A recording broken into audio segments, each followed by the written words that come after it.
Shout out to G-Man Boxing.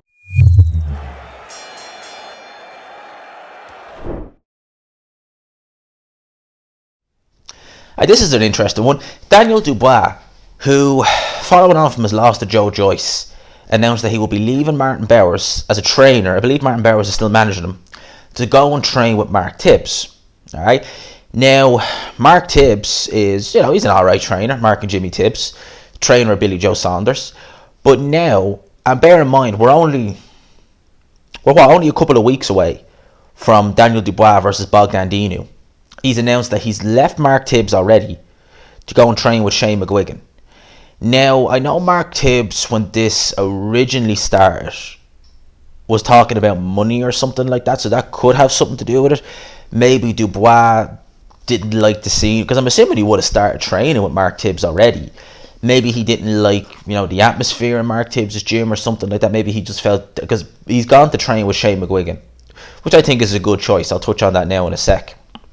But it is interesting that Mark Tibbs, the trainer of Billy Joe Saunders, people were alluding to the fact that Billy Joe was very critical of Daniel Dubois when he quit against Joe Joyce, has now left. I reckon it's probably nothing to do. I reckon it might have been just money, or maybe, logistic reasons, convenience. Maybe he knew Shane Mcguigan better. Maybe at the time Shane Mcguigan wasn't willing to train him, or maybe he was too busy. I don't know. But Daniel Dubois, for whatever reason, before he's ever fought with Mark Tibbs, he's changed and gone to Shane Mcguigan. It is very close, coming up to his fight with Bogdan Dinu. It has to be said. I know Dinu he's ranked number 2 by the WBA, which is insane. Absolutely insanity that he's ranked that high by it, and he's beaten nobody. He's had 2 fights in the last 2 years and he's beaten nobody. For him to be ranked number 2 is it's farcical. Absolutely farcical by the WBA.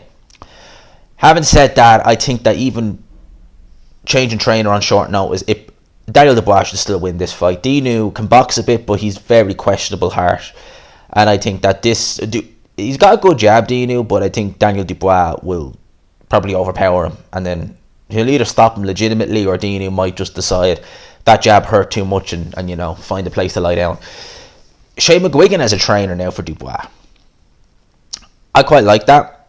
I think that Shane Mcguigan as a trainer, I'm not talking about him as a person, but as a trainer, in my opinion, is probably the best trainer in the UK. I'd probably say he's the best trainer in the UK.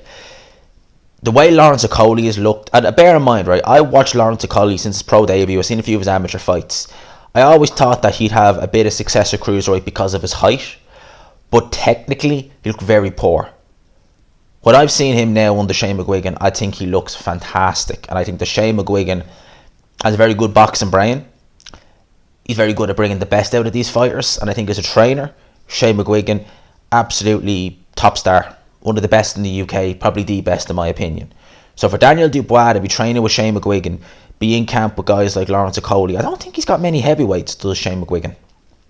I know he didn't have the most success with David Haye, but to be fair, Emmanuel Stewart wouldn't have been able to get David Haye, to a world title. No one would have. His body was broken to bits by the time Shane Mcguigan got hold of him. So Shane Mcguigan is a good little trainer. I think him and Dubois be a good fit. Mcguigan is good at getting guys to fight at range. You see that with Okoli. His jab looked a lot better. His straight right looked a lot better.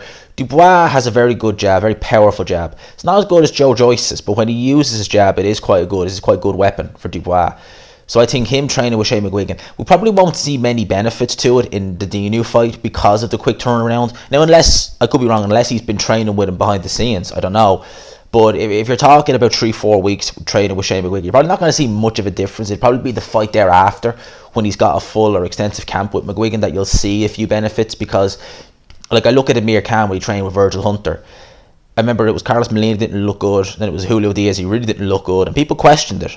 But then when he had Collazo, he had a couple of months with Virgil Hunter, and that was when we really started to see a better Amir Khan. So I think with Shane Mcguigan, we might not see any dramatic improvements straight off the bat with Dubois just yet. You might need a bit of time, but I definitely think that that's a good move by Daniel Dubois.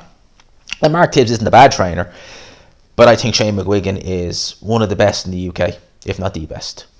So for me, Dubois changing trainer to him, It could be a variety of reasons. It could be that Mcguigan maybe is looking for a bit less money. Logistically, I'm not sure where Mcguigan's gym is. Is it in London or where is it? I'm not sure, but it could be logistics. You know, Tibbs could be going here, could be going there. God only knows. But definitely for me, as I said, you know, Shane Mcguigan with Dubois, be interesting. I don't think Dubois is going to have much trouble with Bogdan. He's awkward, all right. Don't get me wrong, he is, but questionable heart. He's not. He's since his last loss. Who did he lost to Pulev in 2019, and since then he's really fought nobody. He's had 2 fights since then against nobodies. It's got him a ranking with the WBA.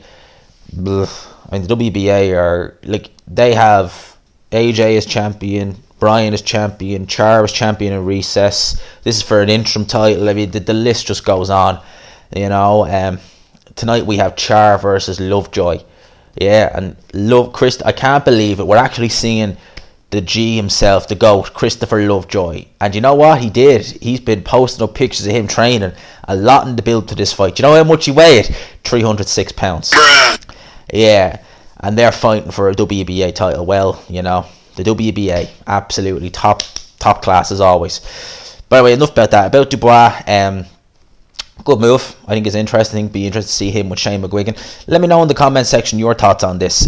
What you think of Dubois going to move with Shane Mcguigan. Do you think it might have anything to do with the fact that, you know, Billy Joe had a bit of a go at him for quitting against Joe Joyce, and then obviously the stuff happened with Billy Joe? Do you think that has anything to do with it, or do you think this is, as I said, could be money, could be logistics, could be convenience? Maybe he's known Shane Mcguigan before, and maybe Shane Mcguigan wasn't free at the time, now he is. Could be a variety of reasons. Let me know in the comment section below. Hope you enjoyed the video. If you did, smash the like button, subscribe, of course, if you guys are new. I'll talk to you people. #GMansRocks. Peace.